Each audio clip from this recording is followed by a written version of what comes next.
All right, good morning, everyone. We're just giving it just a moment or two for all of our attendees to join us, and then we will get started with our program.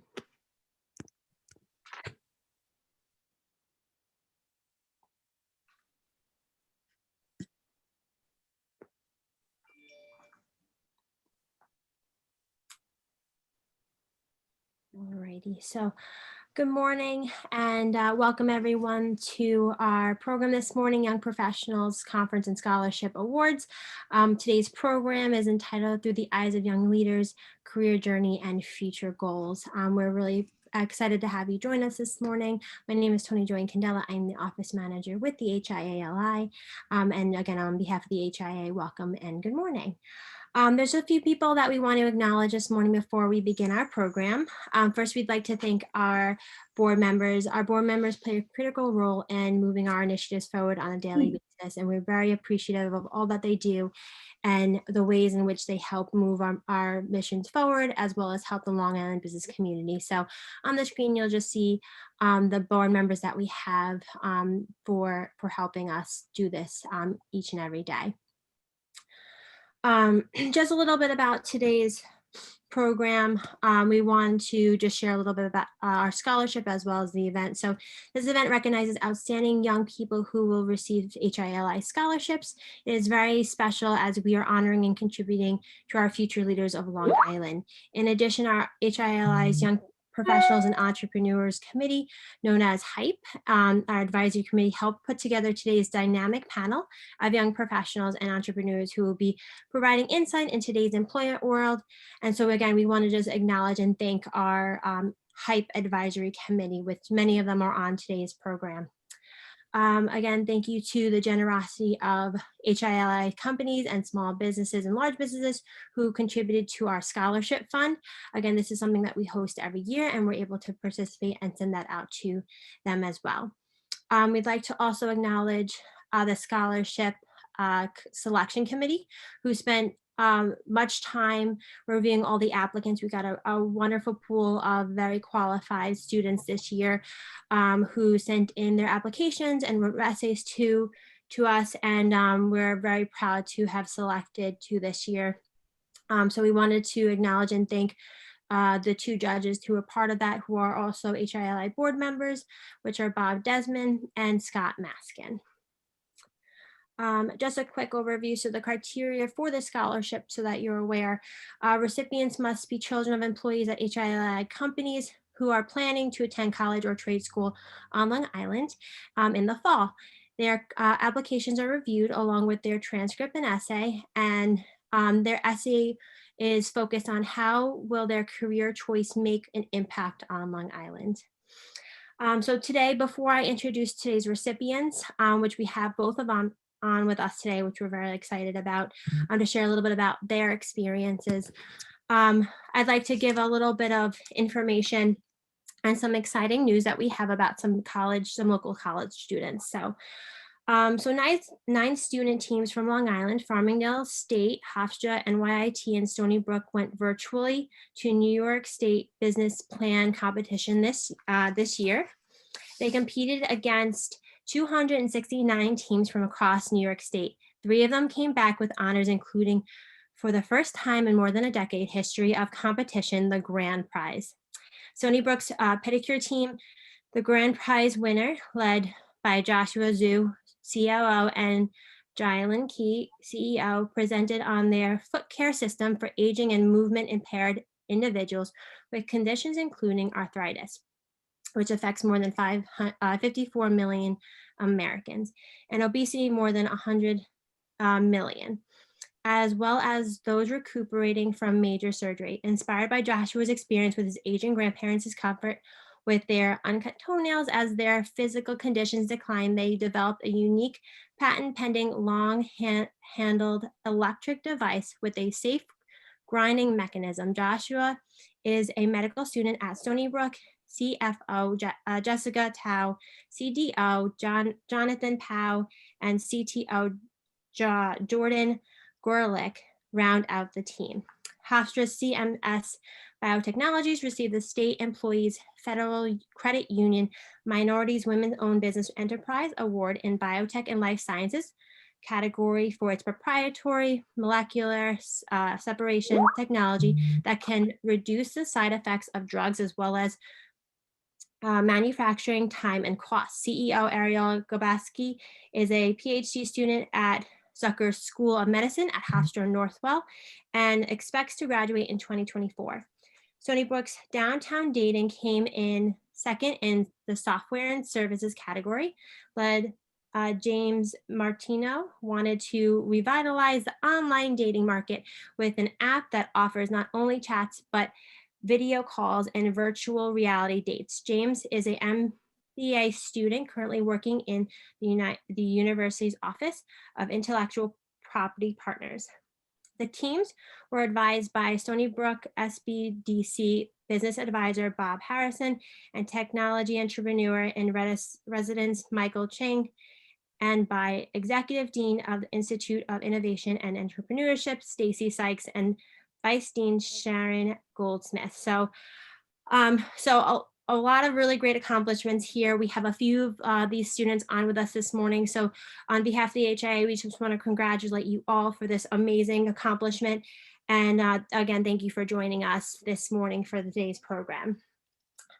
And now we're really excited to introduce the 2021 scholarship recipients.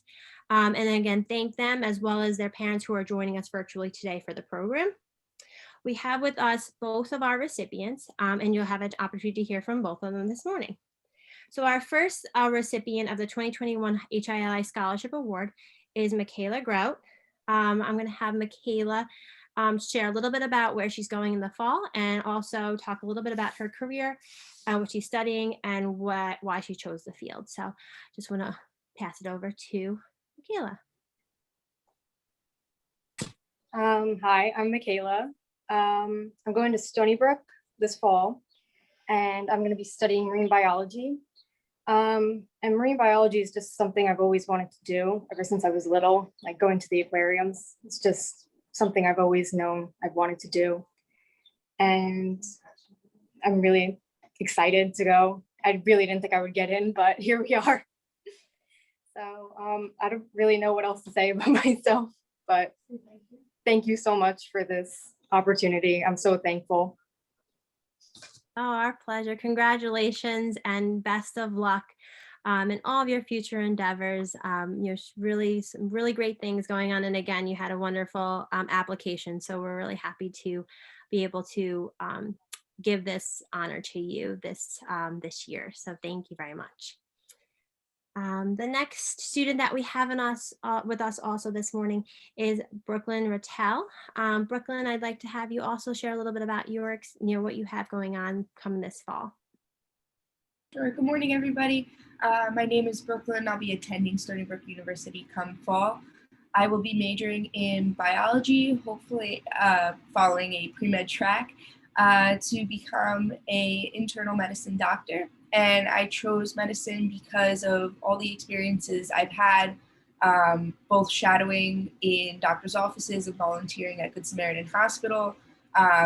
It's just all kind of helped lead the way towards a path in medicine. So thank you so much for the scholarship because it's going to help a lot in the long run. So thank you very much. Wonderful. And thank you so much, Brooklyn, as well. Again, an astonishing application that the judges really just raved about you, as well as Michaela, on all of your accomplishments, as well as what you're looking forward to doing come this fall and into your future career goals. So, so again, just want to thank them and both congratulate you for this honor. And then with that, I'd like to now welcome Terry Lisi Maselli, President and CEO of the HIA-LI. Oh, thanks, Tony Joy. And good morning again, everybody. Hope you're all staying healthy and Long Island strong. And congratulations again to Brooklyn and Michaela, and to the Stony Brook students that you heard Tony Joy talk a little bit about before. I mean, what great examples of those students who won New York State awards and just started startup companies. That's what Long Island is about, very entrepreneurial spirit. So we're excited about that. And for the two of you, I have to say, you're the future, right, of Long Island. And we look forward to not only employing you, but, we're coming out of a pandemic over the last 15 months. And obviously, we're all feeling that.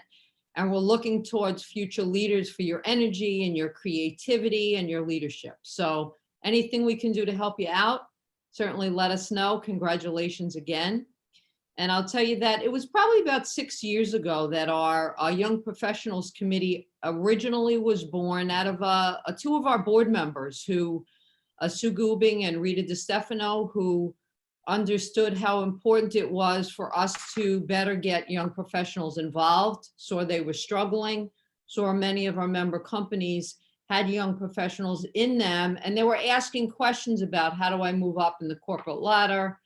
What do I need to do to gain the respect that I believe I deserve? Questions like that I think we've all been through as we've been young professionals. So that then turned into HYPE, and now we have Connor Robertson and Meg Ryan, who are our committee co-chairs. Very excited about that. So the group is designed to do several things, obviously to inform young professionals, obviously to connect the young professionals, both with peers, as well as people who can give them guidance, people who have been through it before, really talking about a lot of contemporary type of issues. So for those that are on, that have young professionals in their companies, please join this committee, this HYPE committee. We encourage you to do that. So I'm going to actually turn it over to Connor Robertson, who works for TechWorks, and as I said before, is one of our HYPE committee co-chairs. Connor?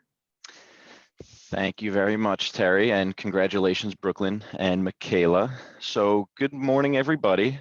Connor Robertson here from TechWorks Consulting. And for those of you who don't know, Terry has been a huge mentor for me for many, many years, and I cannot thank her enough for the amount she's helped me grow in business, most importantly in business and also in life. So thank you, Terry. If you don't have a mentor, I highly recommend you get one. It is okay to have more than one, but it's always good to have a mentor behind you. So as mentioned, I am one of the co-chairs along with my good friend Meg Ryan from Emerald Document Imaging, not the famous Meg Ryan from Hollywood, but the even more famous shining star Meg Ryan from Long Island. So for those of you who don't know what the HYPE is all about, it is HIA-LI's young professionals and entrepreneurs. And our goal is to not only empower young professionals, but to connect generations of wisdom to effectively facilitate young professionals to their future, master their careers, and of course, impact the community. A little more about HYPE. We keep a fair mix of educational events, highlighting young CEOs and fun mixers to help young professionals learn, grow, and at the same time, of course, have a good time. So I'll throw my information in the chat if anyone wants to get more involved in HYPE. If anyone wants more details, I'll be happy to have that conversation. But as mentioned, we have a great panel prepared for today. Some of the HYPesters from our advisory help put it together. Those that are on it are making tremendous strides in their careers and have been, again, very impactful to Long Island. So to introduce them and to moderate today's event, I'd like to introduce Timothy Wan. Not only is Tim Wan the CEO of Smith, Carew, Levy, Wan, and Parikh, a division of the Wan Law Group, but he's a friend and an energetic one at that. So to better show you what I mean, I'm going to toss it over to you, my friend, Mr. Tim. Thank you, Connor. Good morning, everyone. And I know we don't have a room full of people to say HYPE, but that's how we feel, right? That's how we always feel when we get together as on our HYPE meetings and on our HYPE committee meetings. All right, so we've got four incredibly inspiring panelists and leaders today. I'm going to introduce them all to you. First, we have Alexander Blend. He has a BA in business management with a focus on music business from Five Towns College. Alex received a master's degree in library and information science from Queens College, and he currently works as the adult services librarian at the Middle Country Public Library and also serves as a business librarian at the Miller Business Center. Then we have Allison Matthews. She's a partner at the firm of Lamb & Barnosky. She represents employers and school districts in education, labor, and employment law matters. Allison received a law degree from Brooklyn Law School and her undergraduate degree cum laude from Boston College. While at Brooklyn Law, she was a member of the Moot Court Honor Society and the Journal of Law and Policy. And she's been featured in the Long Island Business News Who's Who in Women in Professional Services and Who's Who in Intellectual Property and Labor Law for 2017 and 2018, as well as being named as the New York Metro Area Super Lawyers Rising Star for Employment and Labor. And she's also currently the chair of the Labor and Employment Law section for the New York State Bar Association. Meg Ryan is a co-chair of the HYPE, the HIA-LI Young Professional Entrepreneurs, and she's a sales executive at Emerald Document Imaging, an office technology company with locations in Farmingdale and Manhattan. Emerald's a family-owned business, and Meg works alongside her brother Andrew and her father Jerry. Meg's a graduate of Manhattan College with a degree in public relations and a minor in digital media art. And since joining Emerald in 2017, she's been a leader in the sales department, helping the company grow 41% in sales through year 2020. And Andrew Sajase began his engineering career designing mechanical systems for large, high-profile projects at a prominent Manhattan-based engineering firm, and now joined MTech in 2015. Andrew's managed the firm's services on a variety of notable Long Island projects consisting of large-scale multifamily hotels, K-12 schools, and healthcare facilities. He stays involved in the constantly changing industry by being an active participant in the Long Island chapters of ASHRAE ASHRAE and ASPE ASPE. Hope I got the acronyms right. All right, so we've got 4 incredible panelists today. I gave you a quick introduction, which does not do them justice, but here's what we're gonna do. To everyone who's in the audience today and everyone who's listening, here's what I want you to do. There's a little Q&A button on the bottom. Now, I've got some questions. I'm gonna be asking them those questions. And then if you have questions, throw them in the chat, in the Q&A, and I'll do my best to address them when appropriate. And here's the other thing, rather than one of them, oh, Meg, here you're gonna talk for 10 minutes. I don't want it that way. I've got a number of questions, and those of you familiar with sports drafts where the drafts snake, we're gonna do that as well. So I'm not necessarily gonna go through any specific order, but everyone's gonna answer each question, and then we'll go back to you for the next question in the reverse order or different order than I asked the first question. And that way, you guys as a panel can also help each other and feel free to speak to each other about different things, especially if you have ways that we can bolster each other, right? Because that's what we're here to do today, is hopefully show everyone that we've got some great young leaders on Long Island and how there's a great potential for success here. So I talked briefly about your education backgrounds, where you originally started in your introductions and in your bios, but I'd like to hear about where you grew up, where you started, and how you found your way to Long Island. So I'm gonna start with Meg. All right, thank you so much for the introduction, Tim. I'm Meg Ryan from Emerald Document Imaging. I am originally from West Islip, and I now currently live in Babylon Village, very far from West Islip, only 3 minutes away. I graduated from Manhattan College with a degree in communications and a minor in digital media art. And it's not so much related to what I do now, but it helped me get to where I am and have a good background in communications and sales and all that. All right, Allison, how about you? So I am not a native Long Islander, and I'm not even a native New Yorker. I was born and raised in Maryland. I made my way over here because I went to Boston College, as Tim mentioned.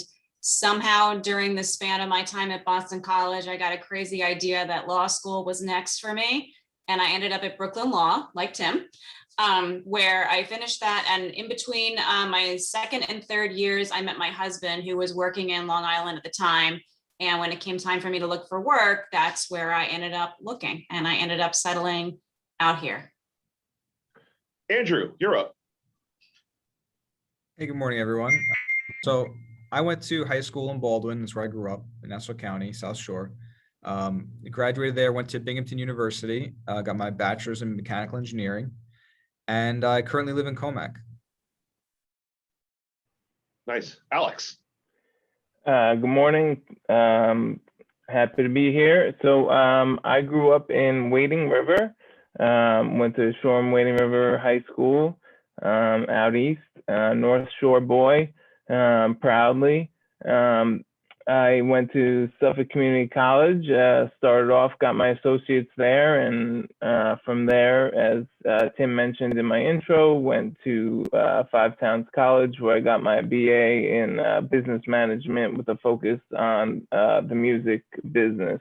After that, I went to Queens College and got my master's degree in library and information science, and something I never, ever would have thought I would have done, nor wanted to, but you know, things happen and you end up where you're supposed to be. So that's pretty much how I got started. That's great. So now you've all of you have achieved in your careers, and even though you're all, I mean, we're young, you're young professionals, but you've all achieved great goals already in your careers. What was your path to get you to that level of achievement, your path to get you where you are now? Alex, why don't you start us off? Okay, so I would say it was maybe somewhat of a rocky one. In the you know, not too rocky, but a little bit. So I thought I wanted to work in the music industry, New York City, you know, bright lights, big city, all that good stuff. So after graduating from Five Towns College, I was lucky enough to land some internships. I worked for two different record labels. Music was definitely different. The industry was definitely different at the time than it is now.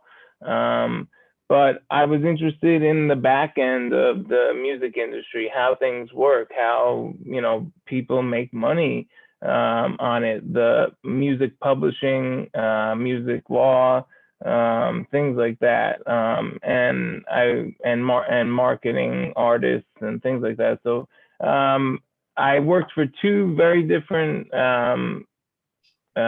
labels. One was like a big, well-known label, and then one was a small, like, you know, bluegrass, like, so totally like opposite. So I really got to see both sides of the spectrum, and I learned it wasn't for me really rather quickly, especially the New York City part. I guess I'm just a Long Island guy, and you know, this is where I'm supposed to be, and you know, I'm happy to live. I live in Quorum. You know, bought a house there about 7 or 8 years ago, and it's not far from the Middle Country Library where I work. Yeah, I mean, I think I never thought I would become a librarian. I kind of just fell into it, honestly, and I don't regret it one bit. You know, it started with just a couple of courses and getting a part-time job, and that just rolled on from there, and it just expanded, and I'm very happy with where I'm at right now. And now you're the household name that everyone thinks of when they think about the Miller Business Center as well. I don't know about that, Tim. I mean, I love that you said that, and you don't know how you just made my whole year probably, but I probably would have to disagree with you. I have some wonderful colleagues here that you all know, Sal DiVincenzo, Elizabeth Malafi, our coordinator. So, you know, but yeah, thank you, Tim. I'll say that they're not also household names, but you definitely are. Right. Well, hey, yeah, okay, yeah, I understand. I hear where you're coming from, but hey, man, that got me. I appreciate that. Yeah, Andrew, what was your path to get you where you are? So as a kid, I always enjoyed tinkering and building things. So, you know, I like working with my hands. I like designing things. So that kind of like just got my mind going into the engineering path, even as early as high school. So it wasn't a huge surprise when I went to college for engineering and then got an engineering degree. It's a pretty straight line path. I know it's not always that common. Sometimes people change paths as they go. They kind of learn different things, take different courses, and they learn what they do and they don't like. For me, it was always pretty straightforward. But so I went to college, got my bachelor's in mechanical engineering. And while I was there, I had an internship.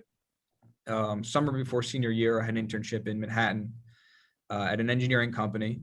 So you'll see the story's pretty straight. So the company does the same type of engineering. Engineering is a pretty big field. It could be a lot of different things. So just so happened that company does the same type of engineering that I had done, that I did next in my first job out of college. Once I graduated college, I went back to Manhattan to a different firm, but same type of engineering. Worked there for 2 years. I got the experience of working in Manhattan, working on some pretty cool projects. I worked on one of the new World Trade Center buildings, so that was pretty cool. And I commuted from Baldwin when I was living at home, and it was a rough commute. It wasn't, I know a lot of people do it, but it was something that I could have done without. So after 2 years, I found a company out here on Long Island, and I'm in Ronkonkoma now. MTech is in Ronkonkoma as our headquarters. We also have a New York City office too, because we do work in New York City. But in 2015, after I left my firm in Manhattan, I came out here at MTech. Again, same type of engineering. We do MEP engineering. If anybody's interested or knows what that is, it's HVAC, plumbing, fire protection. So yeah, for me, it was pretty much a straight line. I kind of chose engineering early on. Throughout college, I kind of explored different types of engineering. That's kind of where my creativity went, but settled on HVAC and MEP engineering, and that's kind of the path I followed ever since. That's really interesting. My son, when he was 4, said he wanted to be an engineer, and I thought he meant like choo-choo engineer. And he actually said he wanted to build things. It was great because here he is playing with trains. So that's what I thought he was talking about. But he actually said he wanted to be an engineer with a very straight path like you. And now he's 9. He still does. So, but I do also notice commonality between you and Alex, like me, Long Island boys, go to the city for a little bit, not our cup of tea, and we come back home, right? Where we belong. Allison, though, you're not from New York. You said you're from Maryland. I am from Maryland. So I'll kind of focus on how I got into the field of labor and employment rather than how I ended up in law school. But I can't stress enough what an advantage it is to know people and to have connections with where you're working, because I came from the opposite perspective where I didn't know a soul in all of New York. My only connections were to my law school classmates, and all of us are looking for jobs post-graduation. So that wasn't going to be any sort of help for me. So I looked for ways when I was looking for jobs, and right out of law school at that time, it was sort of take what's out there. And especially if you didn't know exactly what you wanted to go into. So I looked for a firm that had some of the areas that I was interested in practicing. And then I looked for a way to stand out. So the place where I started working first, I sent my resume. I found a partner who went to Boston College where I went, and that's where I sent my resume. And that got my foot in the door. Ultimately, what I was assigned to do was not what I wanted to do. And I saw that early on, and that's just trial and error when you want to practice law and you don't exactly know where you're going to end up. So then it was, well, what can I do to find the next place, and how can I position myself? And the next thing I did was get involved in the New York State Bar Association, because what I decided I wanted to focus on was labor and employment, because at that point, I really wasn't sure if I was going to stay in New York. And since labor and employment law has a federal law component that's you can take with you no matter where you're practicing law, I thought I was going to focus on that. So I made connections through the Bar Association. And then when it was time for me to move on from the firm that I was at, I reached out to one of those connections. And although I wasn't looking for it, it turned into, I want you to come work with me. And I've been there ever since. That's great. I mean, I'll say this to everybody, that I've worked with Allison before, or she's helped me out with the problem that I had, and she's extremely smart. But the two takeaways I just got from you is very, very, very wise and very savvy, is knowing that you're from Boston College and you find someone else who's got a hiring partner who's also from Boston College, and making that connection, get your foot in the door very quickly. And the other one is looking to stand out in an industry that I also know, like you know, there's a bazillion lawyers in Long Island and New York.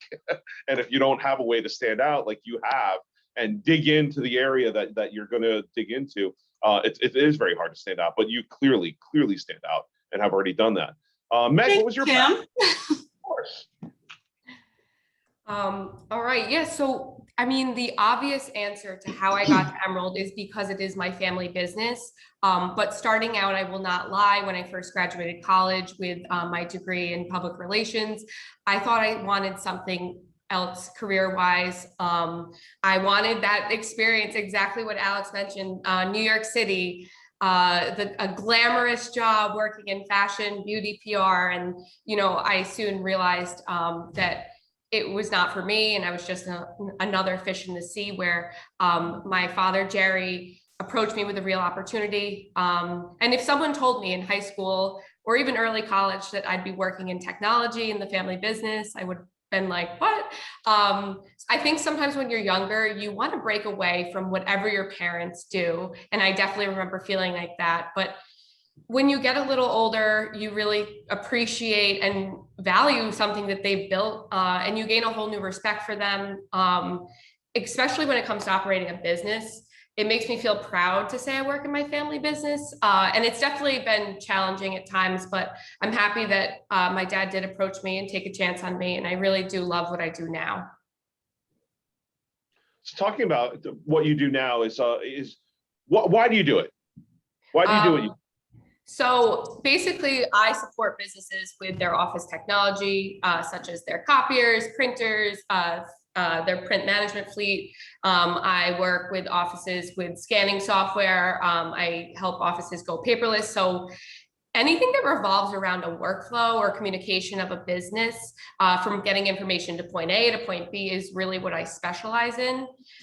It goes beyond just kind of placing a piece of equipment, but being support for the everyday functionality of a business, from servicing to providing supplies, to building custom software. Why I do it, I like to listen for problems and frustrations in the workplace and from business owners. And I like to come up with solutions to make their lives easier and make their employees happy. Because I work with all different businesses really under the sun, it makes me feel like I have a good understanding of a lot of different industries. I really love the relationship aspect of what I do. And I just have this genuine curiosity of how other people make a living. So that's really the aspect that I love about it. I work with businesses to make their lives easier and better. And to me, it's just beyond, I sell technology equipment.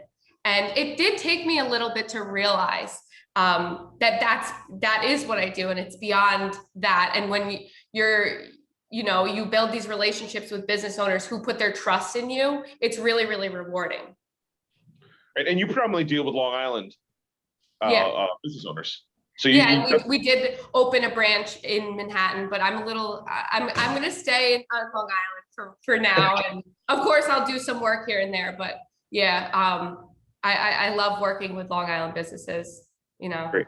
Now, you mentioned a lot of what you do is relationship building and cultivating those relationships. I'm going to go to you, Alex, because as what you do, it's all about building relationships and about dealing with relationships with others, right? Yes, absolutely. I gotta say, I feel like what Meg said, I can totally, I feel the same way. I could totally relate to a lot of how she answered that question, and I feel the same way. But working as an adult services librarian and also as a business librarian, I mean, it's every day is different. There's nothing that's ever the same, and that's kind of why I do it. And I also do it because I feel like I have friends, let's say, or family members, and they'll be like, asking about, what do you do? I mean, I don't even know some of the jobs that my closest friends do. I don't even know, we don't get that far, but in discussion, but anyway, when it does come up, they're like, Alex, what do you do at the library? You sit around and shelf books and read books? And I'm like, no, that's I don't shelve one book. I don't even know the last time I shelved a book. But anyway, what I'm trying to get at is it's it's all about helping the people. It's all about helping the public. Every day you get somebody that comes into you and they have an issue, they have a problem, and you're really there just to help them solve it. And it can be the smallest thing. Like, I want the new Fast and the Furious movie on Blu-ray. Do you have it? Or I want the James Patterson novel. Or it could be like, I have an issue with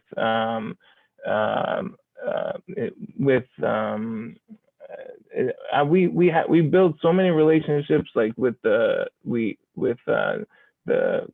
court systems, with other businesses, even our partnership with the HIA, helping businesses with business research through the Miller Business Center.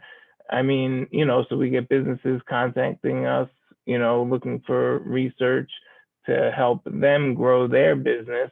And to me, at the end of the day, even if I can get somebody, like, if it's just like, oh, I need to print my my car registration out, and that's it, and they smile, my day is made. Because if I can just change that person's, the direction of their day from a really bad one to it might be it's on the upswing, I think I did something good, and that's why I do what I do.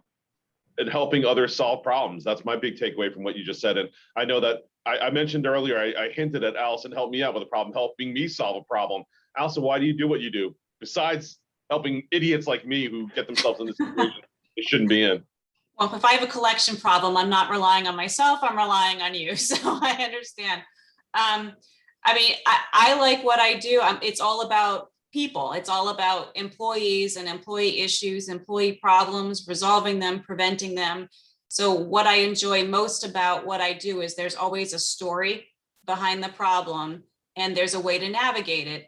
And the other part of it that I enjoy is a lot of what I'm doing is guiding employers on best practices. So it's not as if I can, everyone likes to Google, but you can Google and say, oh, there's the Family Medical Leave Act, and here's what I have to do. Yes, that gives you the boundaries of what someone's legal rights might be, but there's a best way to navigate the process and to handle how things are working. So I'm sort of a lifeline in that regard to make sure I'm not all about, taking things away from people as the big bad, employment management side attorney, but it's really about making sure that we've given employees the correct benefits, put ourselves in a position where no one is going to come after an employer for the way they've handled a particular situation. And then there's always the bad things that happen too, where you have to deal with bad behavior, and there's a way to address it in a way that's constructive while getting your point across and also not opening up Pandora's box to a whole host of legal issues, because those types of issues are never fun to deal with. And if you kind of walk down the correct path, it can be finished, resolved, and you can move on without leading to a whole lot of litigation. I also do a lot of drafting. I draft a lot of contracts. I draft a lot of documents. And for me, I've always been about words and language. And that's one of the things I think that connects me to doing labor and employment law as well. That's right. That's right. Andrew, why do you do what you do? All right, so I think it's a common theme here. Most of us, and I think this is probably common for a lot of people, we like to solve problems. Most of all, we like to help people. So there's always a lot of, always problems to be solved, always people to be helped. And for me, with engineering and with the work that we do, we help our clients sometimes solve unique problems or complex problems that are difficult, that is not easily solvable. So that's where we come into, we do our designs, we do code research to make sure that everything is safe and everything is designed properly. But like I mentioned before, we design MEP systems. So like if you think of a building, architect designs the building, structural engineer designs the structure that supports the building. We pretty much design everything else inside the building. So HVAC, ventilation, plumbing, fire protection, electric. Everything that goes into the building that makes it work, that's what we design. I didn't even know what that was in high school. I didn't understand anything about that.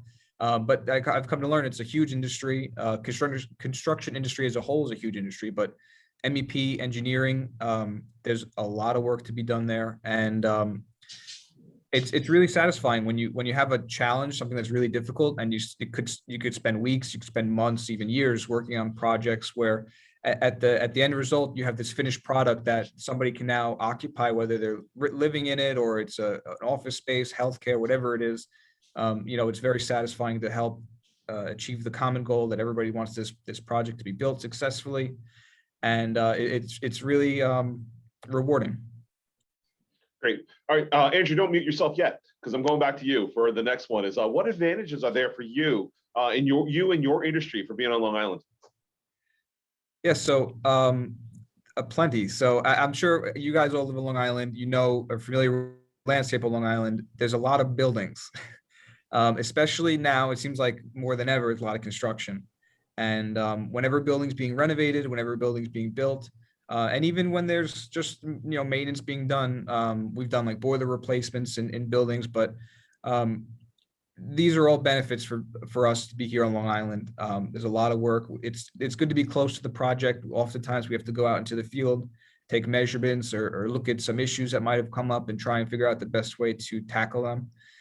It's also nice to be near New York City. There's a lot of same work there too. So it's just another pool of work for us. And then obviously I grew up in Long Island, so I'm near family and friends. I love the beaches here. I really like enjoying all the different parts of Long Island, all the different towns, the parks, from all the way from the west, all the way out east. There's always something new to see. There's always something fun to do. So really enjoy being here. Meg, how about you? Advantages to being on Long Island? Yeah. I genuinely don't think I could live anywhere else. I love living here. I love where I grew up. I love living in Babylon Village. Nothing beats a Long Island summer. Business-wise, I think Long Island has a tremendous amount of opportunity, having access to a really large local economy, especially for young professionals. There's a wealth of resources available to help from starting up a business to growing in your business, really throughout all stages of growth. There's so many resources available. With my work that I do, it's all business to business. And it really feels like we're all connected as a community. I know at Emerald, we're constantly thinking, how could we use our customer services in our own business or in our own lives? How can we connect two businesses together to help them grow and succeed?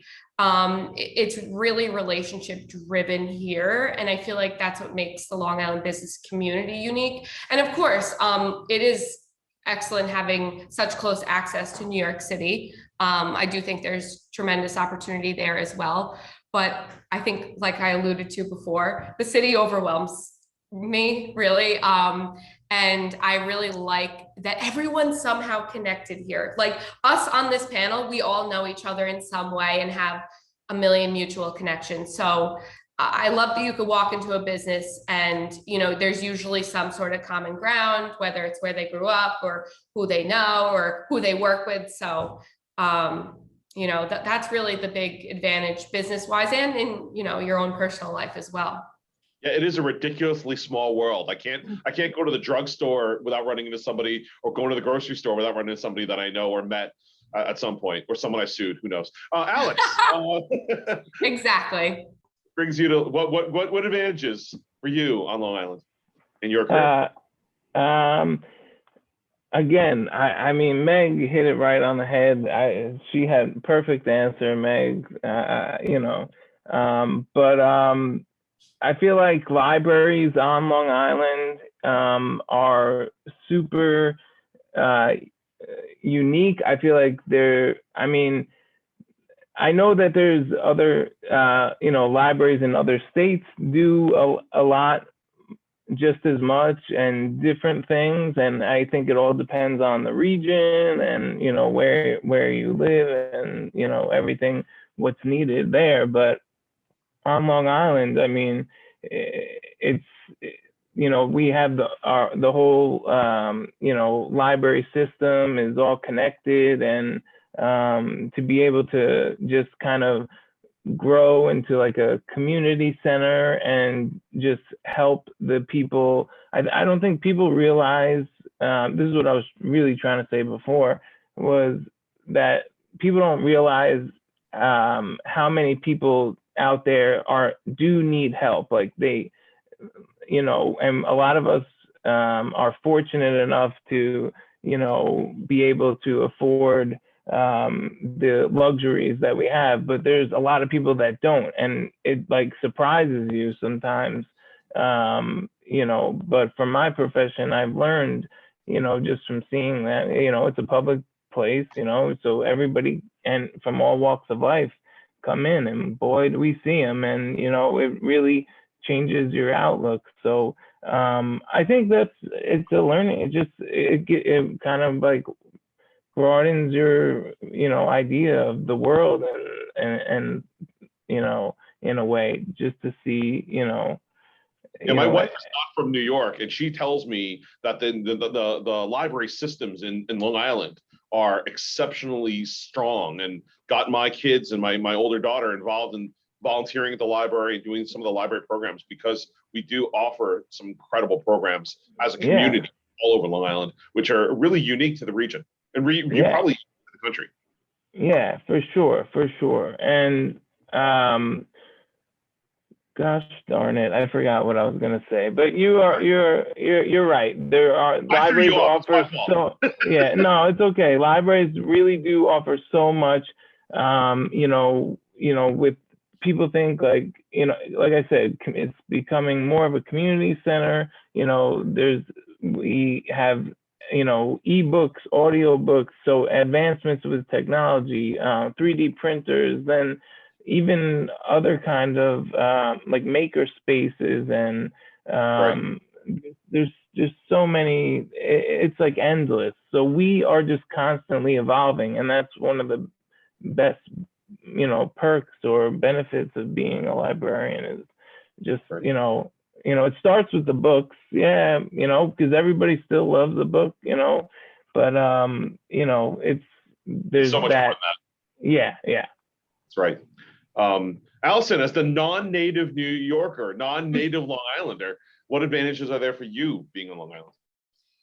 So I wouldn't look at it so much as what I'm doing practice-wise, because I have clients all the way from the East End up to Dutchess County. So it does help Orange County too. It does help in terms of it. We're still relatively close to those places, although it's a hike to get there. We're, you know, somewhat centralized. We're close to the city for those resources, but I've found that it doesn't take too much to find organizations and opportunities out in Long Island to be able to build your network. And I find that that's different. There are organizations in the city as well that have that, but I do find that there is an energy associated with the ones on Long Island, because people are hungry out here. There's talk over the years that there's brain drain on Long Island, and that people are fleeing who are younger because it's too expensive. And I think that those of us who are here, who are younger, are invested in staying here, are invested in helping people our age make it. And I think that's an invaluable resource. That's great. So Allison, sticking with you for a second, what advice would you give your past self? My past self, that's a tough one. So I think people who end up being lawyers in general are exceptionally hard on themselves. So I think I would encourage myself to have a little bit more confidence in my abilities. It's something I struggle with all the time. And to, I guess, be a little bit more extroverted. It was definitely, it's not easy, and I think for anybody, to walk into a room where you don't know anybody and try and make connections. And except for the few like Tim who can do that. But I think for me, I think to have a little bit more confidence in what I could bring to the table, and have understanding of my skill set, and kind of plan how to walk into those rooms with a script of, you know, introductory type questions, I think would have been beneficial. I sort of just winged it. And oftentimes, you know, I'd get into the room and get a little scared and just look at my phone. So I actually love the Zoom aspect of it, because we're all front and center and there's no place to hide. But we're going to go back in person. I think there's a value to being in person, and having a little toolkit at my disposal would have been helpful. Not everybody survives on swagger and improv like I do, but yeah, that's great advice. We can't all be Tim Wan, so. That would be scary. I think the world would explode. Meg. Ain't that the truth? Not everyone can have Tim Wan's swagger. My advice would be, and I feel like I'm still a little guilty of this now, would be stop comparing yourself to others career-wise. I think I'm guilty of doing this even still, but it's gotten better. I'm 26 years old, and I have the tendency to compare myself to the 46-year-old, which I still consider a young professional, by the way. So my advice would just be stick to your own journey and don't compare yourself to others, because the chances are you're very likely where you need to be. And don't be a know-it-all and pretend that you know something when you don't, because it will get you in trouble. Sometimes that's hard, not being a know-it-all, you know? Yep, absolutely. Andrew, what advice would you give your past self? So I think the biggest thing for me is just to have fun, have more fun. Don't be afraid to have fun. Take advantage and enjoy the opportunities that present themselves to have enjoyable moments. And I think it's easy to get overwhelmed and stressed out if you're studying for finals or if you're cramming to meet certain deadlines on a project. But I think it's important to always take a step back, take a deep breath, and just make sure you're enjoying what you're doing, no matter what it is. Alex. My bad. Okay. So I would say to my past self, what advice, right? That's the question. That's right. Okay. All right. I would say, slow down, take your time. It's not a race.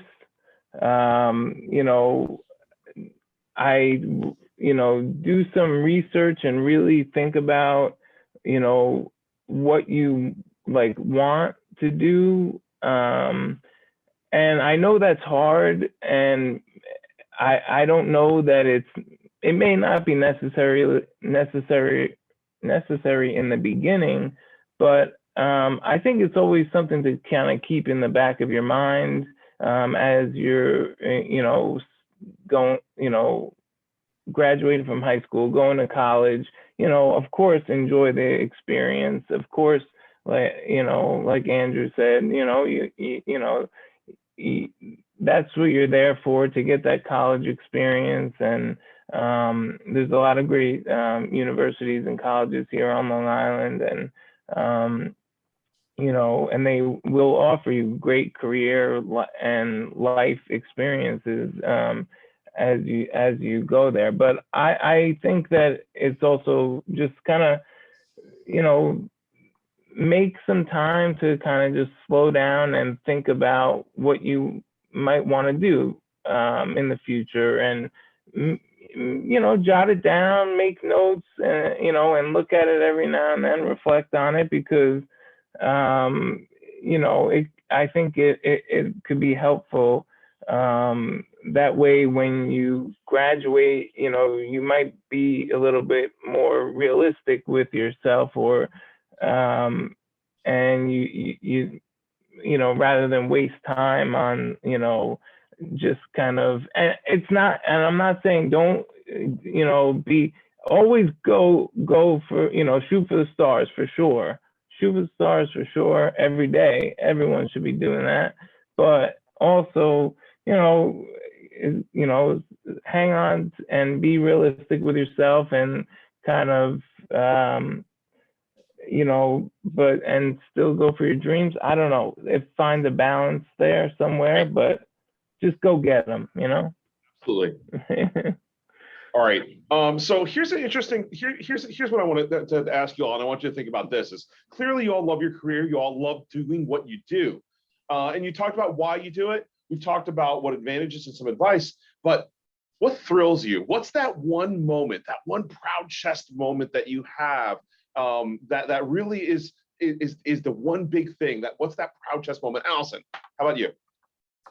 So for attorneys, I think the win is always something that resonates with us, especially the cases that are tough. That's a great thing to have happen. You flip to the back of a decision and you see that you prevailed. That's always a great thing. But I actually take joy in the little things that happen on a daily basis. I mentioned before that I am someone who has always gravitated towards words and writing. I was an English major. And for me, putting words together in a sentence or in a paragraph it really feels like a puzzle. And when I find the words that I'm trying to, make an argument to a judge in a document or, to an administrative hearing officer, whatever it is, but when you're trying to make the argument, it's a puzzle. And when you finally fit it together and you're like, that's it, because it's not an easy thing to do. And I think people take for granted how difficult writing can be, especially persuasive writing. But when I find that and the puzzle piece fits, that's a good moment for me. Right. Andrew, how about you? What's that proud chess moment? So for me, there's a couple of opportunities for this, but I think the biggest one, obviously, when we complete a design and we send it out and it's successful, we're always proud of that. But it's really cool that a lot of our projects are here on Long Island. A lot of them, are pretty. They could be pretty noticeable. So, for example, I've been doing a lot of large-scale multifamily, and a lot of those are centered around transit-oriented developments, so train stations. So if I take the train from, say, from Babylon into the city, for example, just looking at the window, I can see a couple of my projects. You go past Wyandanch, you see the Wyandanch Rising development, and I could point out the building that I worked on there, and go past Lindenhurst. There's a really big project there, right next to the train station that we designed. So even going to other parts of Long Island that I don't normally go to often, and then I see a project, drive past the project. I think it's always cool to see something, 2 or 3, 4 years down the road after I haven't even done anything on it. It's been completed for a while. It's been successful and occupied. It's always neat to just walk past and drive past and say that, I left a mark on that area of Long Island. Right. Alex, what's your proud chess moment? My proud chess moment. All right. Well, I don't know. I feel stupid saying this, but this year I actually had the award ceremony on Tuesday. This year I won a award. It's a nationwide award by a library organization called RUSA, and BRASS is like the business, I guess, arm of it. And I got the Public Librarian Support Award of the year. And, that because, Elizabeth and Sal, my 2 colleagues, my 2 mentors, have received them in the past, it was really cool for me to now get that. So I'm like, all right, okay, I'm doing something. I'm getting, so it was really nice to receive that and to feel like recognized with them. That's excellent. Meg, what about you? What's that moment that thrills you? So now I really want to steal Andrew's answer because I had a different answer in mind, but I love that feeling of driving throughout Long Island or even the city, but going, being in Montauk, driving past that mom and pop shop. And I'm like, they're a customer of ours, to the huge corporate building in Garden City. So I love that feeling of just driving around being like, that's a customer. Oh, I have I love those people there. And this is going to sound a little corny, but I love the thrill of feeling a bond with someone, or with a customer. As I mentioned, obviously, a huge part of what I do is relationship driven, and I'm a people person by nature.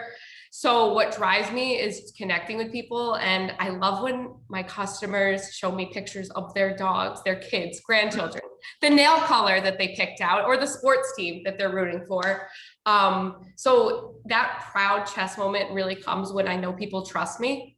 And of course, my world is not all giggles and sunshine all the time. But it's really those great moments with people that stand out, and it makes what I do feel really enjoyable, and it makes me proud. So, but Andrew, I love your answer. Can I jump on Meg's answer for a sec? Sure. Yeah. So one of the, when you're starting to grow your own business, one of the things that someone said to me was that people hire people. So they don't hire websites, they don't hire articles, they hire people. So I think it's great that your customers have that personal connection to you, because that's what they're hiring. They're hiring you. Thank you. The nail color consultant. No. Yeah. But that personal connection is what's going to drive people to recommend you. They're going to, continue to work with you. Yeah. And thank you. And I appreciate that, because I think that sometimes we feel like we're in a world where everyone's behind Google and just buying through Google or Amazon or something. And I love that at the end of the day, people still buy from people. It's very true. And I don't think that that's going to go away. I don't think so either. I think it's important to make sure that you take the time, I think, to listen when you're trying to build a relationship with someone, that you listen more than you talk. Yeah. And you remember the details of the conversation, and they'll come back to you. Yeah, exactly. I wish we could end on that one, because that's an awesome note, but we do have one more set of questions.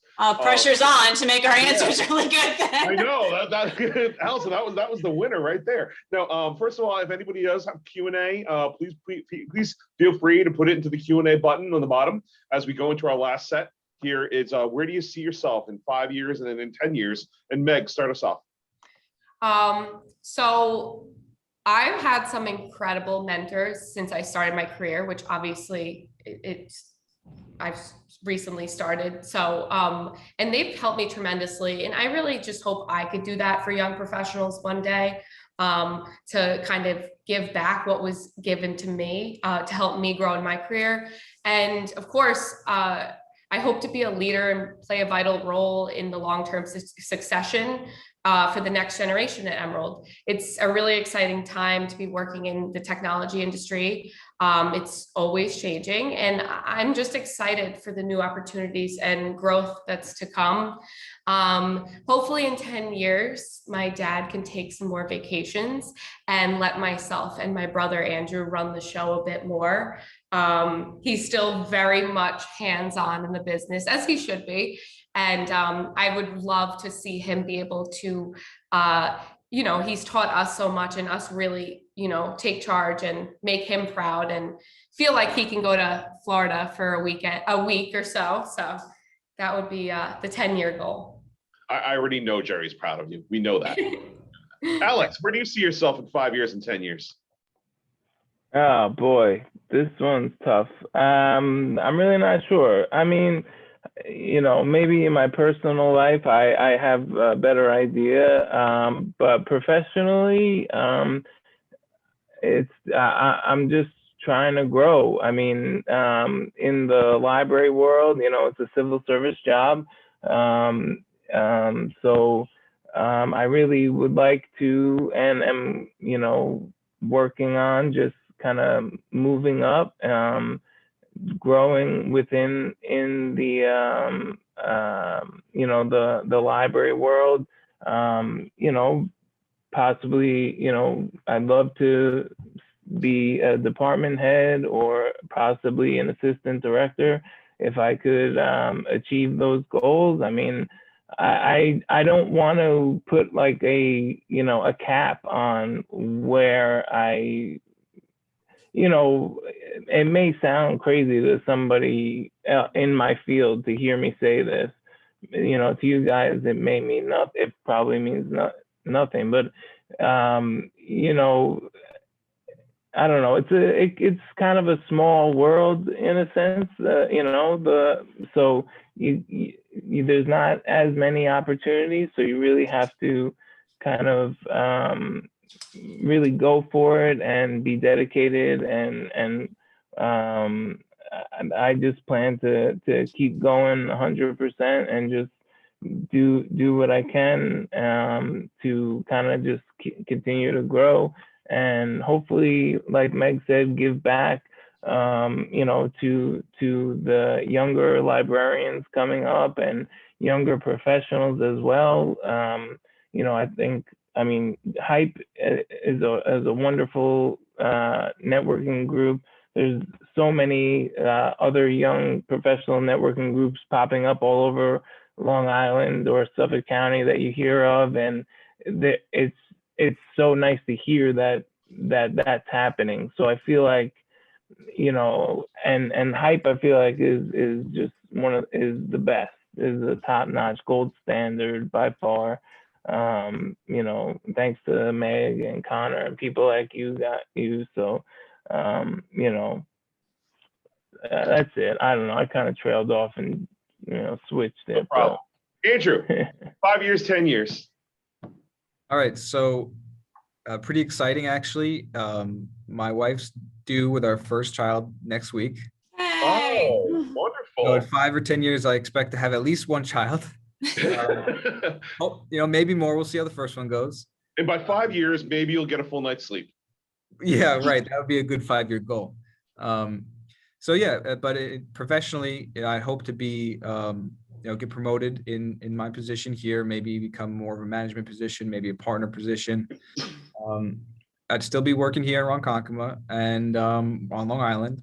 Happy to be here, and I'd like to just make sure, you know, have a great team that works with me, have good relationships with clients, and keep working on interesting projects. I think those are all you know, my goals professionally. All right, Allison, why don't you close us out? All right, pressure's on. So in 5-10 years, I want to continue building what I've built. And, you know, I'm not the most senior partner in my group. I'm not always the one that's relied on to be the ultimate authority on something. So I want to continue to build towards that ultimate goal.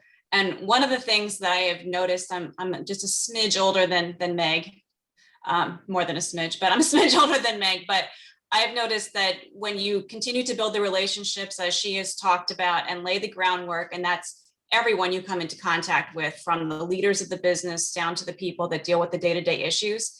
What I've seen more recently is that the people that I started in those relationships are now becoming the people who are in charge.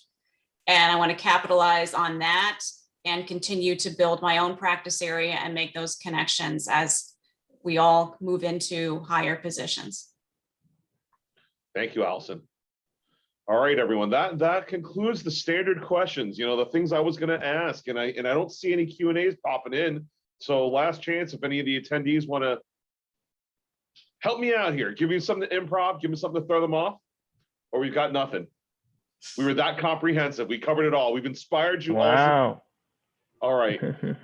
I just want to say, I all four of you are such inspiring leaders, young entrepreneurs and professionals working through your businesses.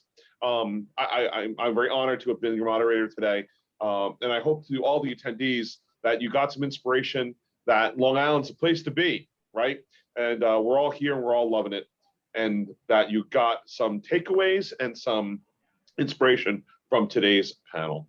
And so with that, I'm going to turn it back to the lovely Tony, Joy, and Candela. Thank you, Tim. Thank you, Tim. This was great. Wonderful. Yep. And I will echo that. Thank you, Tim, as well as all of our panelists this morning for all of your just encouraging and you know, really optimistic viewpoints that you share with us, as well as just kind of really being very transparent about your experiences and you know, those things that you're looking forward to accomplish and those future goals that you keep aiming for. So thank you all again for inspiring us this morning, and we really appreciate you being on today's program. Just a couple of things I wanted to share with the rest of our attendees this morning and encourage them to come to some of our upcoming programs. Specifically, starting with today's program, actually, or today's event that we have our virtual job fair that's going on right now as we speak. It will be going on today until 5 o'clock this evening. And what we have is, I believe, over about 60 companies have listed hundreds of jobs that they have as far as job openings. So new opportunities. So if you're a job seeker looking for a new opportunity or new career move, if you're a high school student or if you're a college student also looking to kind of start branching out and seeing what's out there. We strongly encourage you to join us.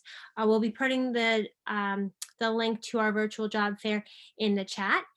So definitely take a look when you have an opportunity today to look at what companies are on there, as well as what jobs are open. You have the opportunity to submit a resume, as well as if you wanted to connect directly with with some of the companies, you could do that as well. So please join us now if you can, and hop off after you're done here. Hop on over to the job fair and join us there. So we also have upcoming programs the rest of this month. So we have our first hybrid event, which we're very excited about, coming up on Tuesday, June 15th, Creative Solutions for a Productive Workforce Now, and really focusing on recruitment, virtually recruiting people, as well as how to continuously train management as well as staff, keeping that morale nice and high, even though you may have some remote workers, things along those lines. And we have such a dynamic panel with us. We have discussing mental health as well as safety protocols. We have a labor law attorney, so should be a really great event. Again, coming up this Tuesday, June 15th. And then for June 22nd, we have the Future of Long Island at MacArthur Airport and Tourism on Long Island. So if you are staycationing this summer, or if you're planning on traveling, or you have traveled, or you're looking to travel, this is a great event to just kind of know what to expect as we continue to kind of move past, and kind of as the COVID social distancing protocols start to loosen up a bit. So definitely join us for that coming up on June 22nd. We will also be a virtual event that will be held this month. And then we also wanted to encourage you for our 27th Annual Business Achievement Awards. So if you or your company has any really great accomplishments this past year, we strongly encourage you to do that. And our deadline is July 9th. So we encourage you to start to join us if you can. And just being able to, the event itself is going to be Tuesday, September 21st, but certainly our deadline for the submission is July 9th. So after today's program, reach out to me if you have any questions, and we're happy to send you that application if you haven't received it yet. And then coming up in October, we're looking forward to our trade show that we're looking at having in person as well this year on October 14th. And so please save the date for that, and we look forward to having you join us there as well.